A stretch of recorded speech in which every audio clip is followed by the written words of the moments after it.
Imagine if someone abandoned a stubborn, unruly child at your doorstep on a random Wednesday evening. What would you do? You wouldn't turn it away, would you? You would give it shelter, whether you liked it or not. It would bother you incessantly initially. You wouldn't know what to do with it. You'd want to get rid of it, but you wouldn't be able to.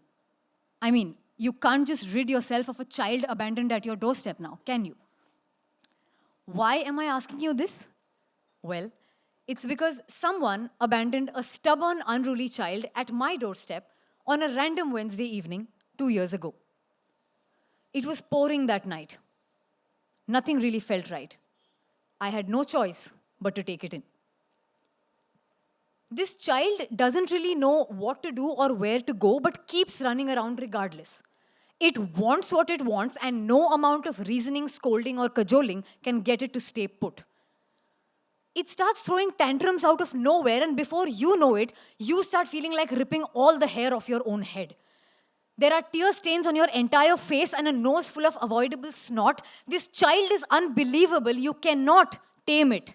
No matter how hard you try, you will break and you will have to cry because there is no other way out. Now, you must be thinking, who is this child and what kind of a wild story is this? Well, let me clarify.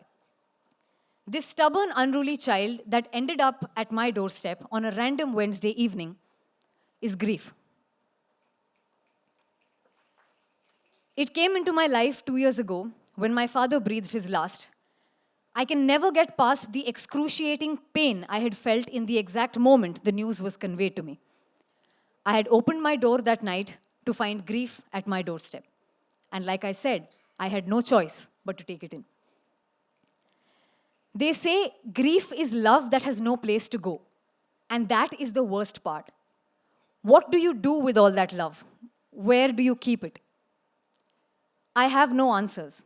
I don't know what to do. I have no clue how long this child called grief intends to stay with me. A month? A year? 3 years? 10 years? Maybe it will never leave. Maybe I'll have to continue to grieve. Sometimes more, sometimes less.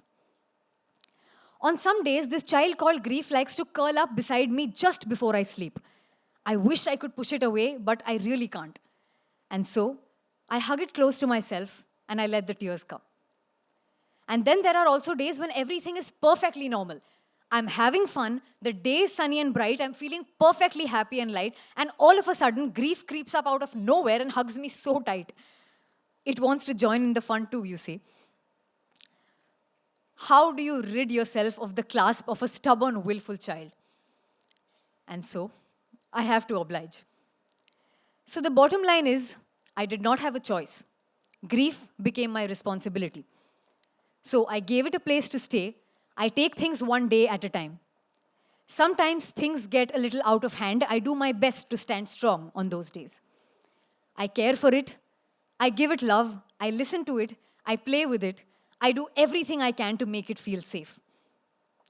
So there may be a day when you may find this child at your doorstep. Whenever you do the same too.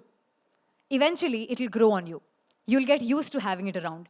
It won't bother you as much as it did the first time it came into your life. I remember when I had found grief at my doorstep for the first time, I felt like I would have given away my right hand to get rid of it. I later realized this child called grief is not all that bad. Yes, most of the times it does drive me mad. But you see, my father is dead. He may never come back, but grief will never, ever let him die. Grief is the one that will always keep him alive for me. Thank you.